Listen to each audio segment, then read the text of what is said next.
ভারতের রাজনীতিতে ভূমিকম্প, একের পর এক গণ আন্দোলনের মুখে ভেঙে পড়েছে প্রধানমন্ত্রী নরেন্দ্র মোদীর ক্ষমতা। তুমুল বিক্ষোভ আন্দোলনের চাপে ৩ রাজ্যের ক্ষমতা হারিয়েছে বিজেপি। কেরালা, কর্ণাটক ও তামিলনাড়ু, এই ৩ রাজ্যেই বিজেপিকে সরাসরি ক্ষমতা থেকে উৎখাত করেছে সাধারণ মানুষ।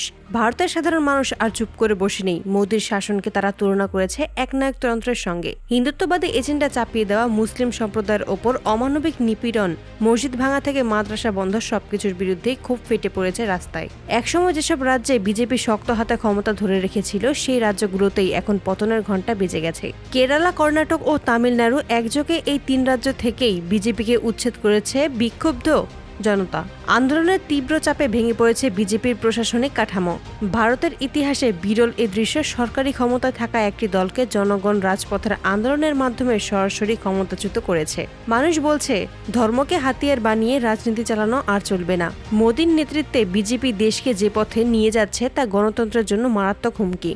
আন্দোলনের ডাক পাওয়া মাত্রই লাখো মানুষ কাজে ব্যবসা ফেলে রাস্তায় নেমেছে। দিনকে দিন আন্দোলন এতটাই শক্তিশালী হয়েছে যে প্রশাসন অচল হয়ে পড়ে। আর শেষ পর্যন্ত বাধ্য হয়ে ৩ রাজ্যেই বিজেপি ক্ষমতা হারিয়েছে। বিক্ষোভকারীরা রাজ্য সরকার ভবন ঘেরাও করে রাখে দিনের পর দিন। সরকারি অফিস কার্যত অচল হয়ে যায়। রাজপথের চাপ সহ্য করতে না পেরে শেষ পর্যন্ত বিজেপি সরকারের পতন ঘটে।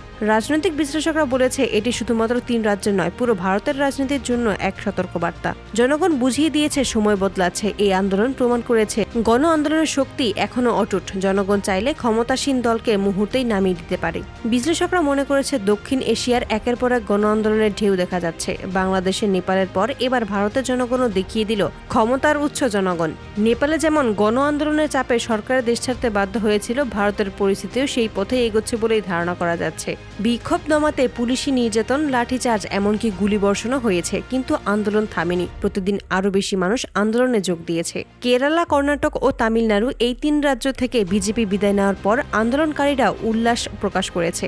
তবে তারা জানিয়েছে, লড়াই এখনো শেষ নয়। সারা ভারত থেকেই বিজেপিকে উৎখাত করতে হবে। ৩ রাজ্যে আন্দোলনের চাপে ক্ষমতা হারালো বিজেপি। এই ঘটনা প্রমাণ করে জনগণের রায় শেষ কথা। এখন প্রশ্ন একটাই, এই ঝড় কি থামবে, নাকি খুব শিগগিরই দিল্লির সিংহাসনও কেঁপে উঠবে?